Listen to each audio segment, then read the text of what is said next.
విద్యుత్ శాఖ నడుపుతున్నది తెలంగాణనా ఏపీనా? నేను కమిషన్లు తీసుకోవడంలో మాత్రమే అన్ఫిట్. మాజీ మంత్రి హరీష్ రావు కీలక వ్యాఖ్యలు చేశారు. మరి థర్మల్ విద్యుత్ తగ్గిస్తామన్న ప్రభుత్వం కొత్త ప్లాంట్లు ఎందుకు నిర్మిస్తుందని మాజీ మంత్రి హరీష్ రావు తెలిపారు. తెలంగాణ భవన్లో హరీష్ రావు మీడియాతో మాట్లాడారు. తెలంగాణ అధికారులు అవమానించిన కుమార్ రాజాను వెంటనే తరిమికొట్టాలని హెచ్చరించారు. విద్యుత్ శాఖలో తెలంగాణ ప్రాంత అధికారులు నియమించాలని డిమాండ్ చేశారు. థర్మల్ విద్యుత్ కేంద్రాల నిర్మాణంపై అఖిలపక్షం సమావేశం ఏర్పాటు చేయాలని సూచించారు. బాగుందయ్యా దొర, మీరు చెప్పింది బాగున్నది, మరి మేము చెప్పినది కూడా బహుబాగున్నది అని చెప్పాలి. అసలు మీ బీఆర్ఎస్ పార్టీలో ఉన్నదే ఆంధ్ర పెత్తందారులు. ఆంధ్రాలో ఉన్న బోళంతమంది నాయకులకు మీరు సీట్లు ఇచ్చి నెత్తిన పెట్టి నీళ్ళాభిషేకం చేసుకున్నారు. ఏదో ప్రభుత్వ అధికారులు ఉంటే మాత్రం అన్నీ మీరు హెచ్చరికలు డిమాండ్లు స్టార్ట్ చేస్తున్నారు. మరి మీ రాజకీయ భవిష్యత్తు కోసం, మీ రాజకీయ పార్టీ కోసం, మీ రాజకీయాల్లో ఆంధ్ర నాయకులందరికీ మీరు సీట్లు ఇస్తారు. ఎంతమంది తెలంగాణ బిడ్డలకు మీరు సీట్లు ఇచ్చారు చెప్పండి హరీష్ రావు గారు అని చెప్పి మరి మిగతా వాళ్ళందరూ కూడా, కార్యకర్తలందరూ కూడా ప్రశ్నిస్తున్నారు. హరీష్ రావు గారు చెప్పడానికి మంచిగా బాగా చెప్తాం, మైక్ దొరికి కూర్చుంటే చక్కగా బాగా చెప్తాం. మీరు కూడా ఫాలో అవ్వాలి కదా, మీరు ఫాలో అవ్వరు. మీరు మాత్రం ఆంధ్ర నాయకులను తీసుకొచ్చి నెత్తిన పెట్టుకుంటారు. కానీ గమ్మత్తుగా ఏంటంటే ఆంధ్ర ప్రజలను తిడతారు. మీరు ఆంధ్ర ప్రజలను తిడతారు, ఆంధ్ర నాయకులు నెత్తిమే పెట్టుకుంటారు. మళ్ళీ విద్యుత్ సంబంధించిన దానిలో ఎవరో మీరు తెలంగాణ వాళ్ళకి ఇవ్వాలని చెప్పి ఈ రోజున మీరు మాట్లాడుతున్నారు ప్రతిపక్షంలో. కానీ అధికార పక్షంలో ఉండగా మీరు ఏం చేశారు అని చెప్పి ప్రశ్నల వర్షం కురుస్తుంది. హరీష్ రావు గారు మీరు దీనికి సమాధానం చెప్పాలి. ఇక నెక్స్ట్ 10 ఏళ్ళు అవకాశం ఇవ్వండి, 100 ఏళ్ళు అభివృద్ధి చూపిస్తా అని చెప్పి మనం మొదటి పేజీలో చదువుకున్న దానికి కొనసాగింపుగా ఇది ప్రచురణ జరిగింది.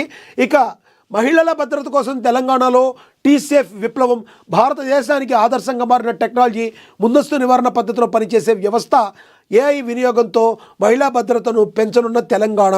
గుడ్ న్యూస్ అని చెప్పుకోవాలి. ఎందుకంటే ఈ రోజున మహిళలకి భద్రత ఏ రకంగా ఉంది అనేది మనకు బాగా తెలుసు. మరి మహిళలను ఏ రకం ఎప్పుడైనా కూడా 24 గంటల పాటు కూడా భద్రత కల్పించాల్సిన బాధ్యత మన మీద ఉంటుంది. ప్రతి మహిళ కూడా రోడ్డు మీద ఒంటరిగా నడిచినప్పుడే ఆ రోజున నిజమైన స్వాతంత్రం వచ్చిందని చెప్పి గాంధీ మహాత్ముడు చెప్పాడు. కొంతమంది మహిళలు ఇప్పటికైతే రోడ్డు మీద తిరుగుతున్న పరిస్థితి. కానీ మరి కొంతమంది ఇప్పటికీ కూడా దుర్మార్గులు, మరి మహిళల పట్ల అమానుచితంగా ప్రవర్తించేవాళ్ళు, పట్టపగలు కూడా అమానుషంగా ప్రవర్తించేవారు లేకపోలేదు. వాళ్ళందరికీ కూడా గట్టిగా బుద్ధి చెప్పడానికి మరి ఏఏ సహకారంతో ఈ రోజున మరి ముందుకు వెళ్ళి తద్వారా మహిళలకు సెక్యూరిటీ ఇవ్వడానికి అనేక యాప్లు కూడా తీసుకొస్తుంది. ప్రతిస్పందన నుంచి ముందస్తు నివారణ వ్యూహం వైపు మహిళా భద్రత చర్యల్లో టీసేఫ్ ఒక నూతన కోణాన్ని పరిచయం చేసింది అని చెప్పి చెప్పడం జరిగింది. ఇదంతా కూడా మనం ఒక గుడ్ న్యూస్గా అనుకోవాలి.